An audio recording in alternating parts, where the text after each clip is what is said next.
खड़े हैं गुर्जर गौरव? जब तक हमारे पुत्र पर हत्या का आरोप था तब तो बड़ी न्याय की बातें कर रहे थे। कहाँ गया आपका न्याय? करिए ना न्याय आप। हे भगवान, ये बात कहाँ से कहाँ चली गई? देवपट्टन की महारानी और भरूच के महाराज के बीच न्याय फंसा रहेगा तो हम जैसे गरीब असहाय प्रजा को न्याय कहाँ मिलने वाला है महाराज? न्याय अवश्य मिलेगा। भरूच नरेश की राजसभा से कोई निराश नहीं लौटता, सबको न्याय मिलेगा। सभासदों, निर्णय कल इसी राजसभा में किया जाएगा। तब तक राजकुमारी शोभा को नजरबंद रखा जाए।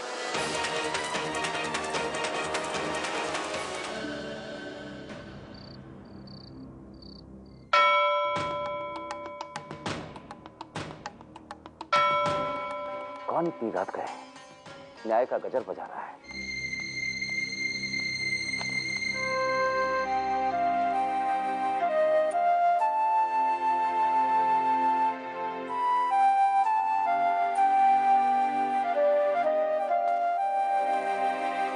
महारानी,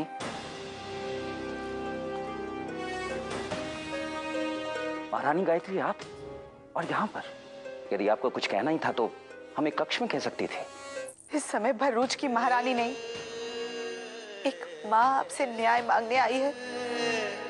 माँ को उसकी पुत्री से अलग मत कीजिए महाराज, वो निर्दोष है, उसे क्षमा कर दीजिए। गायत्री देवी, निर्णय कल आप राजसभा में सुन लीजिएगा, किंतु समझ लीजिए न्याय साक्ष्य के आधार पर ही होगा। ना तो कभी ऐसा अभियोग लगा, ना देखा, ना सुना। क्या महाराज राजकुमारी को दंडित करेंगे? अवश्य करेंगे। चालुक्य वंश की परंपरा ही ये रही है। हमारे भरूच का हार नरेश न्याय से कभी पीछे हटा ही नहीं। आदिनाथ जी, अपराधी को दरबार में लाया जाए। जो आज्ञा महाराज। आरोपी राजकुमारी शोभा को राज दरबार में लाया जाए।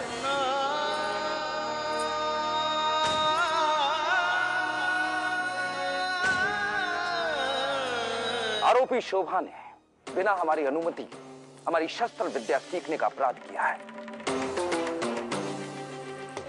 इसलिए आरोपी शोभा सबसे पहले देवपट्टन की सम्राज्ञी विजय लक्ष्मी की अपराधी।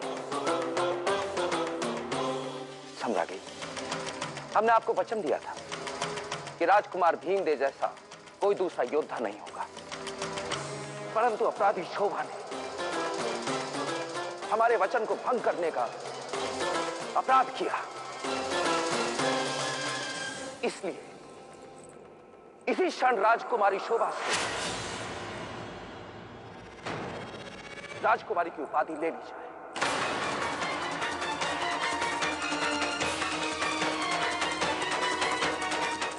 जिस शस्त्र विद्या को सीखना शोभा के लिए निषेध था, उसी शस्त्र विद्या को सीखते हुए उसके हाथों हमारे राज्य के ग्रामवासी की एक पुत्री की मृत्यु हो गई। जिस प्रकार एक माता पिता से उनकी पुत्री छिन गई, उसी प्रकार शोभा से उनके माता पिता का स्नेह के साथ साथ राजकुमारी की सारी सुख सुविधाएं छीन ली जाए। आज से शोभा रामरती और उसके पति के लिए उनकी बेटी बनकर रहेगी।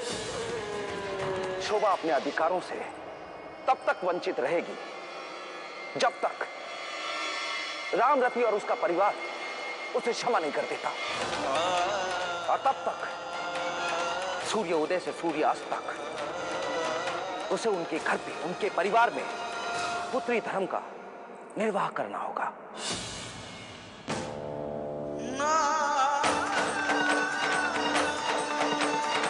सूर्यास्त के पश्चात शोभा राजमहल लौट सकती है, परंतु कोई उससे मिल नहीं सकता और उसे दासियों की तरह कक्ष में रहना होगा।